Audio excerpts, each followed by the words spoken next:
तर महाराष्ट्र केसरी कुस्ती स्पर्धेमध्ये काही काळ गोंधळाचं वातावरण निर्माण झालेलं आहे। तिथली ही दृश्य आपण या ठिकाणी पाहताय।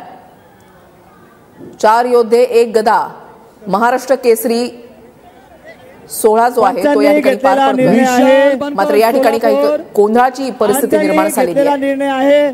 कृपया सहकार्य करावे। ज्यावेळेस 3 पंचांचं सहमत होतं त्यावेळेसच कुस्तीचा निकाल दिला जातो। विशाल बनकर सोलापूर अंतिम तिसरा पुकार। पोलीस प्रशासन विशाल बनकर सोलापूर गैरहजर।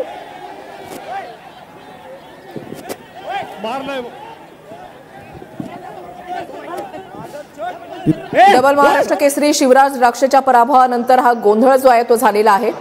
महाराष्ट्र केसरी कुस्ती स्पर्धेमध्ये वाद झालेला आहे। पोलिसांना या ठिकाणी मध्यस्थी करावी लागलेली आहे। माती विभागामध्ये महेंद्रकडून साकेत यादवचा पराभव झालाय।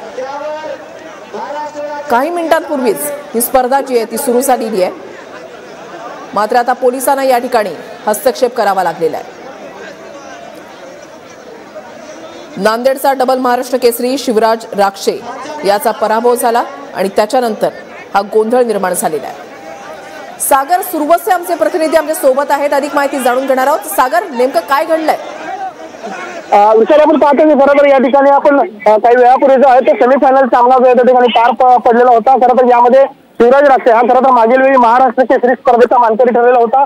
मात्र यावेळी तो सेमीफायनल मॅच मध्ये पृथ्वीराज भोळ याच्या विरुद्ध त्याचा हा सामना होता आणि त्या ठिकाणी मोठा गोंधळ जो आहे तो पाहायला मिळतो। खरं तर सामना हा झाल्यानंतर पंचांनी निर्णय दिलेला होता। मात्र हा निर्णय जो आहे तो शिवराज राक्षे यांना अमान्य असल्याचं या ठिकाणी पाहायला मिळतं आणि त्यामुळे या ठिकाणी आपण पाहतोय पहिले मल्लांमध्ये जे आहे ती झटापटी झाल्याचं चित्र आपल्याला पाहायला मिळतंय। खरं तर शिवराज राक्षे यांना हा जो काही निर्णय झालेला आहे तो अमान्य असल्याचं या ठिकाणी पाहायला मिळतं आणि त्यामुळे या ठिकाणी त्यांनी आक्षेप जो त्या ठिकाणी घेतला होता। मात्र या आक्षेपादरम्यानच झटापट जे आहे ती पैलवानांमध्ये झाल्याचं चित्र पाहायला मिळालं होतं। खरं तर आपण